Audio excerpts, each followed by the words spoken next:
service, our clients have told us their businesses have been booming, and we found out too. What are you doing about your business? Do you want more clients? Do you want more people to know about the services that you do provide? Do you have a luncheon coming? What about your premieres? Call MBC. Advertise your birthdays, weddings, anniversaries, church program, or request our coverage at your function. MBC, at your service 24/7. Call 832-887-6452 or call 281-888-9502. MBC, your favorite station, sharing African views.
Welcome to Wazobia Market.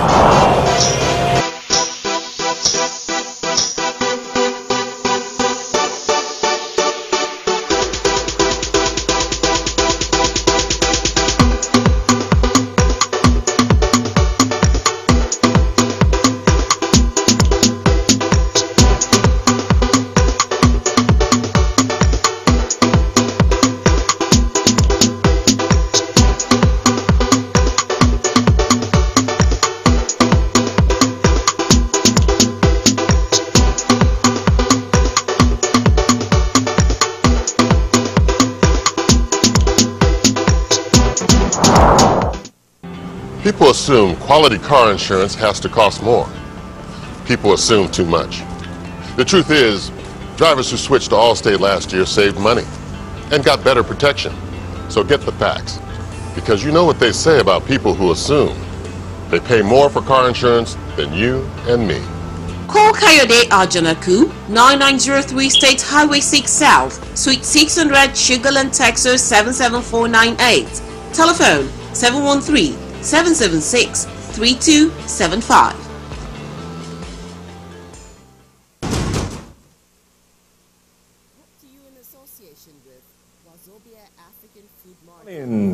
Good morning, the good people of Houston. The fall is definitely in the air. This morning it was a little bit chilly, and I hope that everybody had a fantastic work week. This morning, I'll have two interview guests.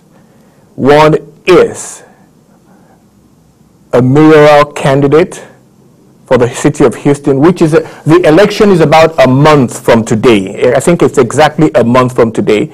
So I'll be speaking to one of the candidates for this position. I'll also be speaking to one of Nigeria's favorite Nollywood stars. So we have a lot for you this morning. So let's get started. First of all, with our trending stories out of Africa and in Nigeria in particular. Nigeria celebrated its 55th independence anniversary this past Thursday, October 1st. Nigeria got its independence in 1960 from the British. So every October 1st, we do celebrate. This year, for the first time in a long time, Nigeria spent the smallest of amounts in celebrating this. We all understand that the government spent just about 70 million naira, which in dollars is right about $350,000 for the celebration. The past government, or the government in the last 16 years, have spent billions of nairas. I mean, we're talking of millions of dollars to celebrate Nigeria's independence. Also in the news is the arrest in London of Nigeria's former petroleum minister, Mrs. Alison Madueke. The word is that she was arrested by the International Crime Unit in England. Even though they would not confirm by name that she was arrested, they did say that 5 people were picked up around London, and everybody suspects that she's one of the 5. The English, the English police, through their spokesperson, said they know nothing about the arrest. But a lot of Nigerian newspapers are reporting that she's actually been granted bail, I think on self-recognition. We'll take a very quick break and we'll come back and complete with our trending stories out of Africa and Nigeria.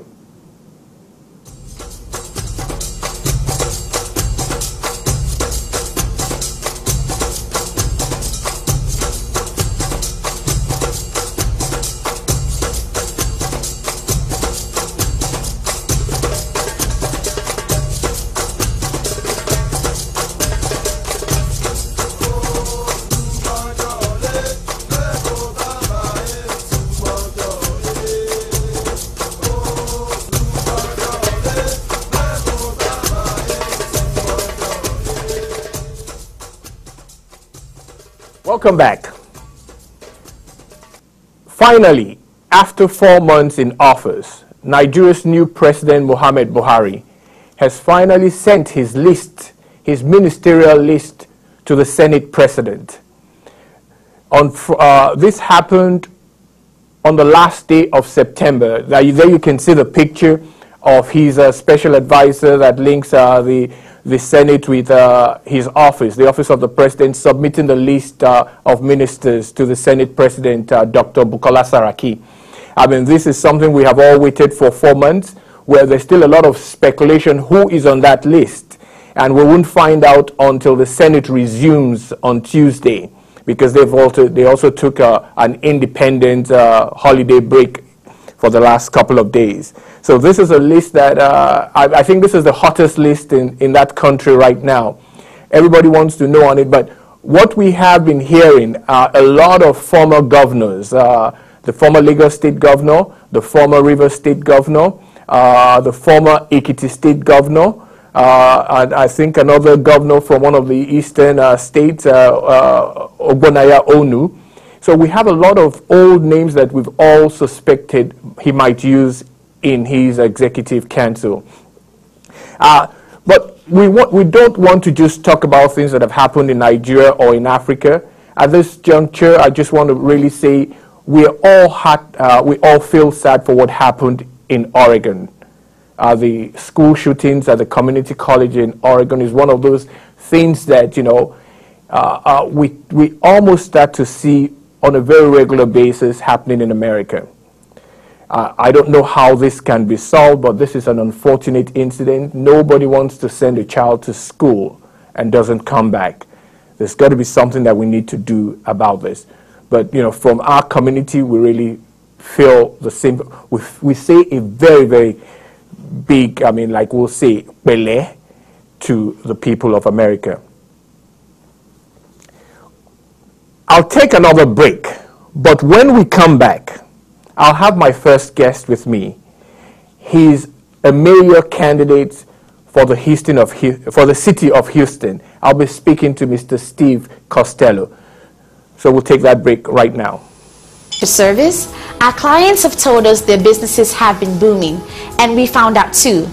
What are you doing about your business? Do you want more clients? Do you want more people to know about the services that you do provide? Do you have a luncheon coming? What about your premieres? Call MBC. Advertise your birthdays, weddings, anniversaries, church program, or request our coverage at your function. MBC, at your service 24/7. Call 832-887-6452 or call 281-888-9502. MBC, your favorite station, sharing African views. Welcome back. Right now on the set I have with me Mr. Steve Costello, who's running to replace the present mayor, Mayor Anis Parker. The word has it out there, or the research tells us that this is the strongest field that the city of Houston has had in about 35 years. We have 6 really good contestants in this race. But today we're pleased to be joined by Mr. Costello. Mr. Costello is a member, is a present council member, and at-large member. He also chairs the Budget and Fiscal Affairs Committee on the Houston Council. He's an engineer. He has an engineering background and specializes in flood and controlled drainage. You know, I'm not an engineer, but I seem to understand that this is a city that has flood issues. So let me right now welcome Mr. Costello to the program. Good morning. Thank you, Patrick. Good morning. Thank you very much. I appreciate you having me here today. Good. Look, I said this is probably the largest field we've had in about 35 years. And the community which you're talking to now, the Nigerian community, is a very large community within Houston.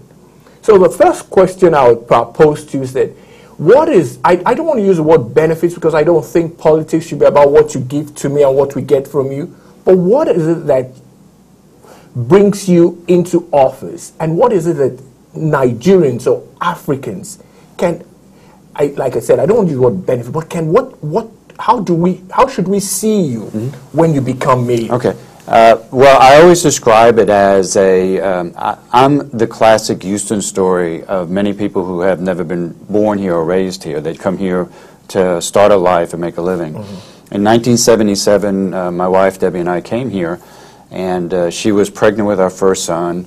We had $500 and a Pinto. And now you fast forward 38 years, we raised 2 sons, we have 2 granddaughters. I'm a successful businessman. I started an engineering company in 1991, and I'm an at-large council member. I mean, that's a story of anyone who comes to Houston and wants to have a career and a life, and Houston gives you that opportunity. And so what I tell many people is that I feel like why I'm running for mayor is because I want to give back to a community that was very kind to my family, and that's really what's motivating me to become mayor of the city of Houston. That's very good. When we look at your campaign so far, you have focused on things like infrastructure and fiscal responsibility. Now, I would say that as a regular person, you know, that is something that, you know, we don't, you know, infrastructure and fiscal responsibility. It's not something that the average voter pays a lot of attention to. Yeah, we do know about maybe bad roads or congested roads and all that, but we don't know how that process works. So when a mayor's candidate says that this is going to be their focus, explain that to us. Well, as an engineer, when we say infrastructure, we mean roads, drainage, water, and sewer. So we kind of lump all of those facilities together in the term infrastructure. And I helped pass Rebuild Houston in 2010. It's a funding program to improve our road conditions. And so this is a program that needs a little bit more attention as an engineer. And as an engineer, I think I'm the best qualified to move that program forward. But as an at-large council member, one of the other issues that I'm campaigning on is public safety, because there are a lot of our communities that don't feel safe. Yes. And it's not just in terms of not solving crimes, but it's just the relationship between the community and our police department. And so I want to change that dynamics. I want to go back to a term which is what we call community policing. And what we do is we hire police officers from the neighborhoods. We encourage them to live in the neighborhoods. We give them financial incentives to move into the neighborhoods.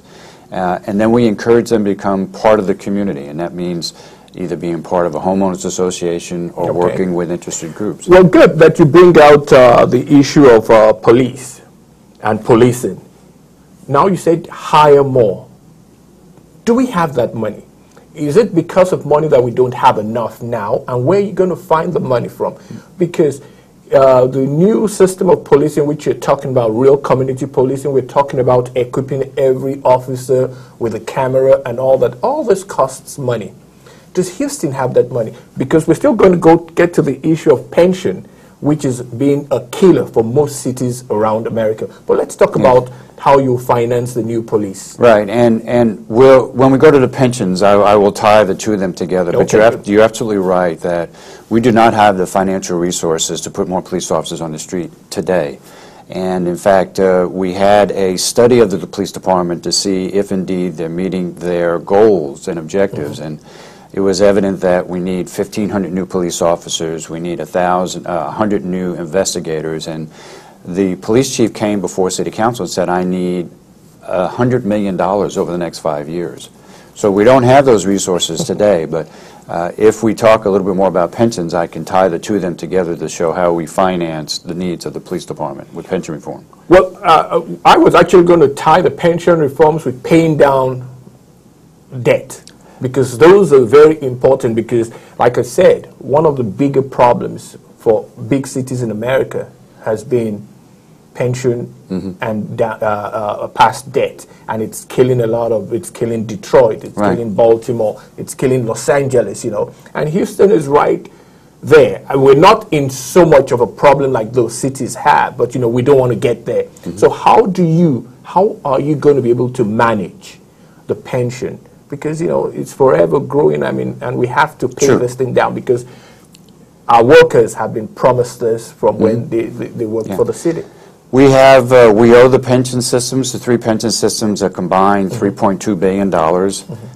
And the reforms that I'm proposing is not getting rid of the pension system, it's just slightly modifying them. And that is adjustments to the cost of living adjustments and the elimination of a program called the Deferred Retirement Option Plan, which is called DROP. Those two modifications to the pension system will net an extra $200 million every year for the city, and it'll fully fund the pension systems and eliminate $3.2 billion of our debt. So that is a viable plan. The problem is that the city can't do this by themselves. We need the state to give us local control, because all pensions are regulated by the state. And so we have to go to Austin, and we have to appeal to the leadership in Austin to give the city of Houston local control. What has when you bring up Austin now, what has really been the relationship of this city with the state, the people in Austin? Has it, how do you see it? I mean, do you need to become a little bit more buddy-like with them in order to get things done? Or has there been that kind of, Houston is big enough to take care of itself, do what you need to do? Well, there are a lot of the issues that impact the city that are as a result of legislation occurring in Austin. And so we need to do a better job of having our local delegation to work together. Whether they're Democrats or whether they're Republicans, they're still Houstonians. And we need to view this as a Houstonian problem. So we need to first start locally within our own delegation to get everybody on the same page, and then collectively go up to Austin. Also, the issues that affect the city also affect Dallas, Fort Worth, Austin. So we need to not only get our local delegation together, but we need to correlate and work together with the other major metropolitan area mayors and work together as a group to get control of our pension systems. Very good. We'll take a quick break, and we'll come back and ask Mr. Costello, who's running to be mayor of Houston, a few more questions. A couple of those questions will deal on some of the things that we as a community are very concerned about, and we'll drop those questions when we get right back. So we'll take that quick break right now. See you soon.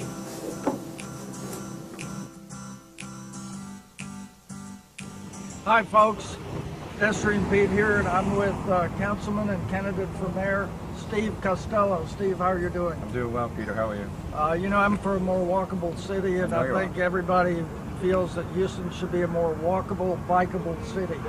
As mayor, tell us briefly what you're going to do to make that happen.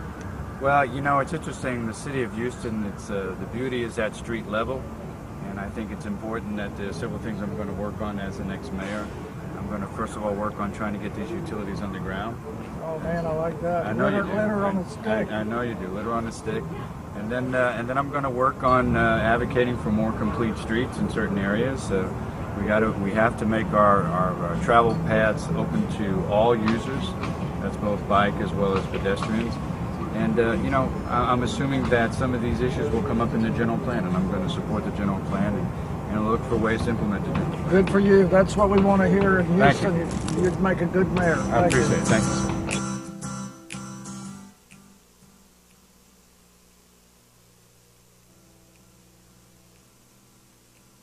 Still have on set with me is Mr. Steve Costello, an engineer, a man who has set up who has an engineering business in this town. He's running to be mayor to replace the outgoing mayor. He chairs the Budget and Fiscal Affairs Committee in the Houston City Council. We've talked on so many things, Mr. Costello, but there are two things that are very important, that they're so important they were put on the ballot. They're put on the ballot for the people of Houston to vote on. The first one is term limits. I mean, right now Houston has the 3-year. We have 3 2-year terms. 3 2-year terms for anybody on the city council and mayor, I guess. Right. Now we're trying to see if we can go to the 2 4-year terms. What do you think? Where do you stand on this? Well, I voted against it, and not because of the 2-year term versus 4-year term. The real issue is that we're all up for re-election at the same time. It's the mayor, the controller, and all 16 council members.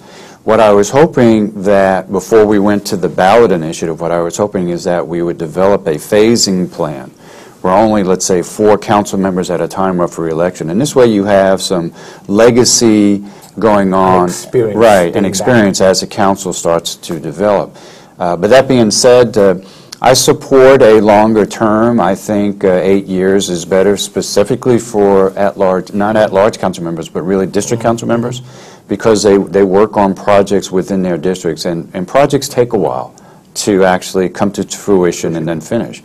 And so I do support that. I actually like the way you have explained it, because that's the first time I'm hearing it. This is, it's not a bad idea, but we also need to look at it, I mean, the phasing in and phasing out of, because if, let's assume, in 1 2-year circle or one, everybody's wiped out. Yeah. And then you come in with really green people, and so you need that experience. That's a very good way to look at it. And like I said, I mean, one of the reasons we bring to the people of Houston and to our community candidates like this is that when you read their literature, it's very difficult to understand where they really are. That's a very good explanation on why he voted against such this thing. But we'll see how it comes out during the election. The next one is the hero, the Equal Rights Ordinance that was passed by the council last year. That for the African or the Nigerian community, because it involves a little bit of something that a lot of us, it's not because really of religion, we don't seem to understand it. It says, I mean, when we read it, it says it opens up the bathroom to anybody. And that just to us is like, whoa, what's going on here? Where do you stand on this? Is it a good law, or what is it? Well, I'm an engineer, obviously, yes. and I'm a businessman, and I'm a grandfather of 2 beautiful girls. And so I voted for this ordinance because it's an equal rights ordinance that addresses all classes, protected classes. And then I voted for it again prior to the Supreme Court, initiating the discussion about having it on the ballot. But I'm happy to see that we'll all have an opportunity to either vote for it or against it. It does exempt religious institutions. This is really about public facilities. Yes. There are over 200 cities throughout the entire country that have a very similar ordinance. It's not a bathroom ordinance, even though the opponents are saying, well, this is an issue of men going into women's bathrooms. We already have laws on the books to prevent that from happening. The issue is that when someone feels they're discriminated or are discriminated against, the only recourse they have prior to this ordinance was to file a federal lawsuit or a state lawsuit, which could take years and cost hundreds or thousands of dollars. This way, it's a local ordinance to where we really are not interested in fining a business. We're interested in changing their attitude and do it on a local level, and it could be done very quickly. So that's what this is really all about. So I supported, the business industry supported, the Great Eastern Partnership, the Convention and Entertainment Bureau, the hotel and lodging industry. So, in fact, I saw it just yesterday. Channel 2 came out, and they had an editorial on TV yesterday, supporting it. So I encourage everyone to vote their heart, but at the end of the day, when I hope to be your mayor, that I will implement whatever the vote turns out to be. Very good. At this time, I mean, we have opened up our lines. I mean, you guys know what the number is. I mean, it would be very good if we could get one or a couple of questions for Mr. Costello. I mean, because, you know, I have done my research. I've looked at things that I think impact our community that we want to know. Because, look, we are a growing community in Houston here. I mean, I'm sure if you're fortunate enough to become mayor, you will find that we have a lot of staff that are Nigerians in very high places also working for the city. But we hope people can call us. But if you're not even going to do that, you can go to our Facebook page and actually send a quick message or even like us, you know. But in the meantime, and hope we can get a call come at some time. But in the meantime, Houston has about just under 1 million registered voters. This mayor's election, it's an off year, it's not a presidential year, so you probably have about 20%. If that. Yeah, voting. Mm-hmm. That's, you know, if we say it's 1 million registered voters, so you're thinking about what? 200,000? 200, a little over 200,000 plus or minus, yeah. Now, we're obviously thinking this will go into a runoff. So that means you need about maybe 40,000 votes? That's about right. Mm-hmm. Yeah. How are you going to get 40,000? Well, first of all, I want to tell the viewing audience that, so here are some statistics. In 2011, the average age of the eligible voter that we were just talking about was 32 years old. The average age of the actual voter, which was about 19% of that population, was 62.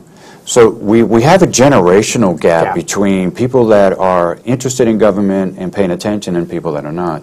And so I encourage, especially the young professionals and the young kids, to vote, get involved. And because of social media, it doesn't take very long. We all have websites, like mine is CostelloForMayor.com. You can just go to the websites and check what we're doing. Just, I think we have a call coming. Let's pick up that call. Good morning. Good morning. Yes, I had a question for Mr. Costello. Go ahead, please. First of all, who are we talking to and where are you calling from? My name is Brian Adams, and I'm from Houston, Texas. Okay, go ahead, sir. I'd like to know, if Mr. Costello can answer the question, what makes him the most qualified to fix my roads and drainage? Well, I'd be happy to answer that. I am an engineer. I specialize in flooding and drainage. I was trained by the U.S. Army Corps of Engineers in the mid-70s. My whole career has been in stormwater management. In 2010, when we passed Rebuild Houston, people say that I was the architect of that program, and I advocated for its passage. Rebuild Houston is basically a funding program. And so really what we need to do now is, as the money comes in, we need to continue to reallocate those resources. So I'll give you some statistics. Prior to 2010, the city was spending $100 million in streets and drainage. Today we're spending $300 million. We've lowered the city's debt by $350 million. And over a 20-year program, we will spend about $8 billion, and we will lower the city's debt by $1.7 billion. It is a massive program over time. The challenges that we have, though, are obviously the system is very large. It's 16,000 lane miles. It's decaying because of neglect over the last 30 years. And so we're trying to maintain the streets while we're rebuilding them at the same time. And so it's a challenge for Public Works to take care of potholes and maintenance while we're rebuilding neighborhoods. And so we have neighborhoods where we actually rebuilt entire neighborhoods. There's a neighborhood called Brentwood off of Harum Clark. There's a neighborhood called Outpost Estates off of Clay Road in Spring Branch. There's one called Larchmont where we're building from sidewalk to sidewalk the entire neighborhood. So ultimately that's what Rebuild Houston's about. Okay, thank you, Brian. Thanks for the call. Thank you. You were talking about the age gap between voters. Now, I don't have a kid that's in a walk-in, he's only 18. My first kid is 18. But I do talk to a lot of young people. And one of the things I do know can attract kids or the younger generation to the voting booth is when you talk about taxes. When they start to realize the amount of tax or, when they get their first paycheck. When they get their first paycheck. Now, how do you, I'm not in for just saying you're going to lower taxes, but how do you make the taxes that we pay become really something that when we pay for it, we do know that it's being used well, right? And it doesn't continue to rise on every little thing that happens. Well, before I address the taxes issue, I do want to tell the viewers that every vote counts now, as we talked about, because not many people are participating. So please encourage everyone you know to go out and vote. On the tax issue, the city has our funds that we get. We get about half of our funds from property taxes, and then we get about another almost 30% from sales tax revenue. So people focus on the property tax right now, and we're subject to what we call a revenue cap. And so we have limitations in terms of the future growth of our property tax revenue. To take advantage of that, what we've done is we've raised the homestead exemption from $80,000 to $160,000. So that's helped the senior citizen, people on fixed income, so that's a good thing. And because of the revenue cap, we are lowering the property tax rate. We've lowered it twice over the last 2 years to address these particular issues on the revenue cap side. So that's how we're handling the taxes. Our goal, actually, our property taxes is the lowest it's been in 15 years. So it's still a good thing. The issue is that the general public still is not convinced that the city's spending money wisely. And what we need to do a better job as elected officials is to at least inform the public of here's where our dollars are going and here's why we're spending them. And so as the budget chair, I've been working in that area for 6 years now. And we have a lot of information that's available to the viewing public if they want to go to the city's website, go to my website, @large one, and then you can go to our budget committee and you can look at core services, which are really outlines of each department and how they're spending their money. Another coming in, another call. Good morning. Hello, good morning. My name is Kiki, and I'm calling from Jerry Ashford. And I have a question for Mr. Costello. Go ahead. So my question borders on what's been happening in the country in the last couple of months, the issue of police brutality. And if you become the mayor of a very diverse city like the city of Houston, what are some of the plans you have to help douse tension between the force and the people within the community? What are some of the plans you have to help, instead of having to empower police, maybe more on preventing crimes within the city of Houston? That's my question. Yeah, and it relates back to the issue we were talking about earlier about community policing. Many people don't realize this, but less than 20% of our workforce on the police department live in the city of Houston. They live outside the city. And so we need to bring them back into the city. So just this past Wednesday, Council was looking at an incentive program to provide additional resources for a police officer to buy a house inside the city. But it was limited to certain zip codes. We really need to open it up to the entire city. And relative to the community policing ideas, we need to hire our new cadets from the neighborhoods that they live in. And this way they become part of the network, they become part of the neighborhood. And you would see this reduction in police shootings and police brutality if you're hiring police officers from the neighborhoods and they get stationed there for their career. So they know the area, the neighborhoods know them, and they become a fabric of the community. Thank you very much, Kiki. Now, the election is exactly a month away. Yes. And this is our final question, really. A month away. Where do you set your target? Because you need to get a good number of our people to come out to vote. I mean, you've talked about that age gap. I haven't really studied the numbers that come out of the Nigerian or African community, but I would also want to believe that the older you get, the more you're likely to vote. Right. So, I mean, how do you now get to our people? Yeah. Ideally, the best way to reach out to the community is through TV broadcast. And that is the most expensive of any campaign. Our studies show that if I'm able to get the message out that I'm an engineer, a successful business owner, someone who employs people, that people like that. They like a problem solver. They like business practices of the city. So our goal is to get the message out, and we'll be doing that on television most of the way, and then we'll have some mail pieces, and that's the easiest way to reach the most people in any campaign, and that's how we'll work our campaign moving forward.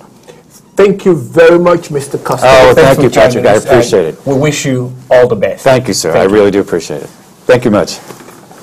So we'll take a very quick break, and when we come back, I'll be joined by one of the new stars in the Nigerian Nollywood industry. We call it Nollywood, which is the third largest drama or cinema production in the world. After Hollywood, there's Bollywood from India, and then there's Nollywood from Nigeria. I'll be joined by one of those stars in our very next segment. So join us in a minute.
Welcome to Wazobia Market.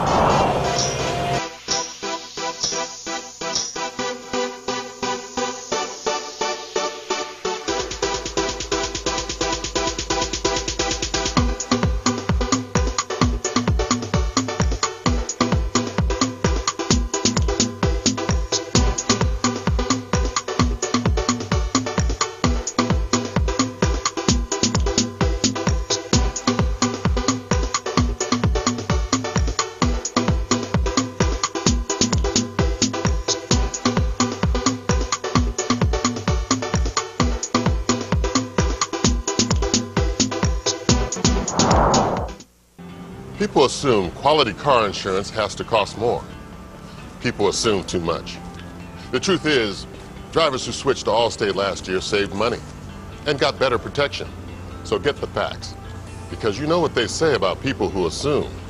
They pay more for car insurance than you and me. Call Kayode Ajanaku, 9903 State Highway 6 South, Suite 600, Sugarland, Texas 77498. Telephone 713-776-3275. Welcome back to us. Like I promised earlier at the beginning of the show, I said I was going to be joined by two people today. I've already gone through the first one, who was a candidate for the office of mayor. And my second guest this morning is Mr. Carl Payne II. Here is a man that is American, but who is heavily involved in Nigerian movies, our Nollywood industry. He's been at this for a long time. He's won several awards. He's based in Houston, Texas here, and his acting career started as early as a second grade. That's interesting, and we're going to get into that. But let me welcome on the set right now, Mr. Carl Payne II. Thank you. I appreciate it very much. Good morning. You started in the second grade. Oh, yeah. This is not personal with me. I mean, I don't like to, but I just watched my daughter, who's in grade 10, in a play yesterday in her school. And, but second grade, she's in 10. How did you get started that early? That's really the question. Well, I've always been a character, leave it to my mom to say. Acting up or doing things, but acting was just something that was natural for me. I loved the attention. I loved the spotlight. As a youth, I would get up and I would do dancing. A song come on and I'm dancing to a song. Or, any spotlight where she'll call me, she used to call me little man, because everyone say, oh, he looks like a little man, you know, acts like a little man. So yeah. She'll call me out and say, hey, baby, dance for us, and we'd do dancing. So when it came to acting, getting into roles in school or getting into roles in church, that was my comfort zone. So even as a youth, it was good for me. Your first major one was The Stolen Fruit in 2012. Yes. Obviously, you went on to, you've been in The New Dawn, Love and Betrayal, Single Wives Club, The Brat, and your present production or project is A Pound of Flesh. Now, let's go to the ones, because you won awards in some of this. Some of your past, I mean, we can see a picture of you there now with an award and all that. The New Dawn, Love and Betrayal, Single Wives Club. What's the general theme of most of your movies that you take part in, and how do you pick what you want to be? Are you the writer, producer, director? What are your roles other than acting? You know, how do you get into it? Well, I was introduced in this by Bless Brown Vera. I was actually in Dallas, Texas, working as a bouncer on the side for an African club called Nai. And this lady came up to me, young lady, and looked at me and she says, I like your countenance, I like the way you look, and I like the way you carry yourself. Would you mind doing an audition for The Stolen Fruit? And I said, well, sure. So I went to the audition, and when I did the audition, everything was quiet. They looked, and they go, you got the part. Perfect. So as I'm doing that production, I get called from Dallas to come to Houston. We haven't even finished the production. And I start working with other producers and things like that. And as far as me doing writing or me being a producer or director, at this point, no. I'm just acting. But leave it up to a lot of the directors and the producers. They'll say, okay, he wants to direct, because I help out. I love to help out. I believe very strongly that every actor and actress on set, if they're not bringing their best, I want to help out. If I'm not bringing my best, I want them to help me out. Talk to me, let me know. Because I want a movie to be remembered as the movie, not just one single person in it, you know. We tend to have Nollywood USA, Nollywood Nigeria. Yes. You obviously are Nollywood USA here. But how many times have you been to Nigeria or Africa really to be part of a movie? Really, you know, like you said, even direct or, you know, where it has been shot out there in somewhere in Nigeria, somewhere in Africa. You know, first of all, what's the difference really, Nollywood USA, Nollywood Nigeria? Nollywood USA and Nollywood Nigeria do have a difference in their maturity of the movie. Nollywood Africa has really come a long way, and they're really beginning to get recognized globally, even here in America and in Hollywood, because their productions now are really have stepped up to the ladder of making sure that the sound quality, the picture quality, and its actors and actresses are acting to the par, you know. Nollywood USA have some great actors, great acting. Film production, as far as putting money into it to make sure that the quality of the movie comes out right, we're still growing with that. It really takes a lot. These producers that put things down and put things out, it really takes a lot to put it there. So we're growing with that right now. As far as me being out in Nollywood, Africa, I've had a lot of collaborations. A lot of people have gotten in contact with me and said, hey, we want you to come out. So I'm not going to spill the beans on that. Okay, but, good. Because that was really my next question. Have you been offered any role yet? Yes. To come down to Nigeria or Africa to shoot something, you know? Yeah. So, okay, so that's almost a yes. I mean, you're just not, but, you know, that's a yes. But you're not going to spill what it is. Yeah, I'm not going to spill the beans yet. I mean, that's interesting. Let me remind everybody again, I'm talking to Mr. Carl Payne the second. This is Dawn on MBC. You can go to our Facebook page and like us. You can actually send or make comments as to what you're seeing and watching right now. We'll take a quick break. When we come back, we'll conclude our interview with Mr. Carl Payne. He's an actor. He's been very involved with the African movie industry, both here and abroad. When I mean abroad, now back in Africa. So he's two-timing. I mean, it's a word we use in Africa. He's two-timing. So we'll conclude our interview with him when we get right back. So let's take this one and we'll be right back. Service, our clients have told us their businesses have been booming, and we found out too. What are you doing about your business? Do you want more clients? Do you want more people to know about the services that you do provide? Do you have a luncheon coming? What about your premieres? Call MBC. Advertise your birthdays, weddings, anniversaries, church program, or request our coverage at your function. MBC, at your service 24/7. Call 832-887-6452 or call 281-888-9502. MBC, your favorite station, sharing African views. Back, Houston. I'm still on set with me is Mr. Carl Payne. He's an actor, a pretty good one. You know, he's won so many awards recently. Unfortunately, we couldn't. We wanted to actually display, but you've seen some of the pictures we've shown of him receiving his awards and all that. But here's a question for you. You're obviously in our industry. We have Hollywood, we have Bollywood, which is Hollywood, American, Bollywood, Indian, and now Nollywood, which is Nigerian, and actually almost becoming African. Yeah, I don't think it's almost, you know, it's almost becoming really, Nollywood is really becoming African. We're almost trying to make it the whole of Africa. Yes. Who are the Nigerian actors or actresses that you really admire and would love to work with? There's really too many to name. If I say one, I'll probably have one Facebook man go, oh, you didn't mention me. But there are several. Majid, I would like to work with him. Ramsey Noah, Jennifer Gouzier. I mean, there's a lot of African actors and actresses, and if I didn't name you. Well, I guess, I mean, here's what I will say. I mean, maybe a couple of years from now, come back here and be running for political office, because that's a pretty good political answer. But let's round up. I mean, your latest project, and I think you mentioned that offset with me. That is, you were actually shooting yesterday too.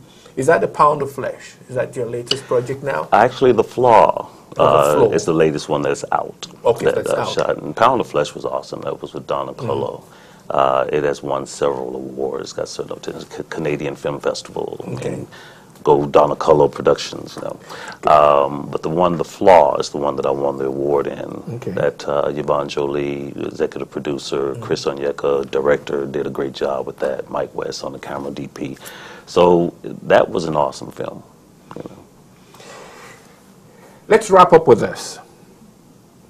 When you're on set, and I'm saying this, I want you to actually address the young people who have that ambition to be where you are, especially because what we have done, at least coming out of Nigeria, is to create really a new industry, which is this Nollywood industry that has obviously then grown here in America, because there are a lot of people that actually like. It's still a small industry, but it's growing by. You tell us, or tell the young people that admire you and they want to be like you, what is it? What makes a difference to be a good person on screen? What is it? What do you have to do? Number one, you have to be committed. This is very time consuming. It takes a lot of time. Things don't always go according to plan. Days that you think that we're only going to shoot for this many days or this many weeks, it can extend. The second thing you have to have is a love for it, because if you don't have a love for it in your heart, you're not going to last in it. Acting is something that comes from within, that you want to do to show a character that's fictional and bring that character to life. And when you bring that character to life, you have to represent this person or that character as someone that either you would love to hate or love to love. And it's an entertainment that, when you really want to get into it, you have to keep going forward. It's not something that you'll just jump into. Some people get lucky. Me, I just happen to get lucky. But a lot of people go to audition after audition. And when you don't make the first audition, don't quit. If it's something that you really care about and you really love and you have parents that support you, stick with it, because we're always looking for new talent. Great advice from someone that is doing very well in the industry. Great advice for those that are trying to come up in this industry. Stick with it. It comes from the heart. The first disappointment is not the end. No. I mean, these are things that actually applies in a lot of other industry. Yes. I mean, thank you very much, Mr. Kalpen. We're happy to have you here and hope to see you back here sometime, especially when the good movies really start coming out. More of it. Anytime. Thanks a lot. The people of Houston, it's been a wonderful Saturday for us here. We've had a mayor's candidate. I mean, when politicians are vying to become leaders, I mean, it's always very tasking. I mean, we've had one of them today. We hope to bring you some more in this last month of campaigning, because the election is exactly a month from today. And like I said, we hope to see more of them here so that they can address our concerns as a community. But here we are. This is our Saturday that is going. It's already gone. We've spent 1 hour. So thanks for watching. We'll see you all here same time next week. Bye-bye for now. Service, our clients have told us their businesses have been booming, and we found out too. What are you doing about your business? Do you want more clients? Do you want more people to know about the services that you do provide? Do you have a luncheon coming? What about your premieres? Call MBC. Advertise your birthdays, weddings, anniversaries, church program, or request our coverage at your function. MBC, at your service 24/7. Call 832-887-6452 or call 281-888-9502. MBC, your favorite station, sharing African views.